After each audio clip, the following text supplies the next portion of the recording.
ప్రధాని నరేంద్ర మోదీ పాలమూరు నుంచి దక్షిణ భారతదేశంలో ఎన్నికల ప్రచారానికి శ్రీకారం చుట్టనున్నారు. మధ్యాహ్నం మహబూబ్ నగర్ జిల్లా భూత్పూర్లో నిర్వహించే సభలో పాల్గొంటారు. సభను విజయవంతం చేసేందుకు భాజపా శ్రేణులు ఇప్పటికే విస్తృత ఏర్పాట్లు చేశారు. మోదీ సమక్షంలో తెరాస, కాంగ్రెస్ పార్టీల నుంచి భారీ ఎత్తున నాయకులు కాషాయ కండువా కప్పుకోనున్నారు. దక్షిణ భారతదేశంలో ప్రచార నగారా మోగించేందుకు ప్రధాని మోదీ ఇవాళ పాలమూరుకు రానున్నారు.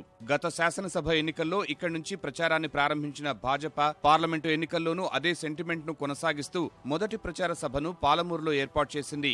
మధ్యాహ్నం 1:40 ప్రత్యేక విమానంలో ప్రధాని శంషాబాద్ చేరుకుంటారు. అక్కడి నుంచి హెలికాప్టర్లో బయలుదేరి 2:30కు మహబూబ్ నగర్ జిల్లా భూత్పూర్ చేరుకుంటారు. 40 నిమిషాలు సభలో ప్రసంగించి 3:10 కర్నూలుకు బయలుదేరతారు.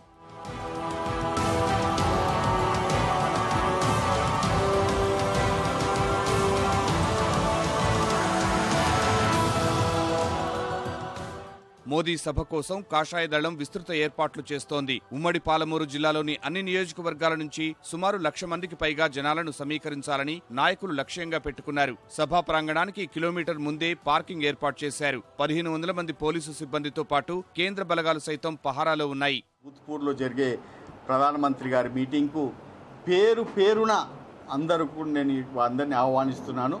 అందరూ కూడా వచ్చి రేపు ఈ మీటింగ్ను సక్సెస్ఫుల్ చేయాలి. హమ్ తుమారే సాథ్ హై ప్రధానమంత్రిజీ అని చెప్పి అందరూ కూడా ఒక స్లోగన్ ఇవ్వాలని చెప్పి కూడా అక్కడ నుంచి చేయాలి. 1999లో మహబూబ్ నగర్ సీటు దక్కించుకున్న భాజపా మరోసారి దాన్ని సొంతం చేసుకోవాలని వ్యూహాలు రచిస్తోంది. కాంగ్రెస్ నుంచి డీకే అరుణ, తెరాస నుంచి జితేందర్ రెడ్డి, అమిత్ షా సమక్షంలో ఇప్పటికే కమలదళంలో చేరగా వారిద్దరి అనుచరగణం ఇవాళ భారీ ఎత్తున పార్టీలో చేరనున్నట్లు తెలుస్తోంది.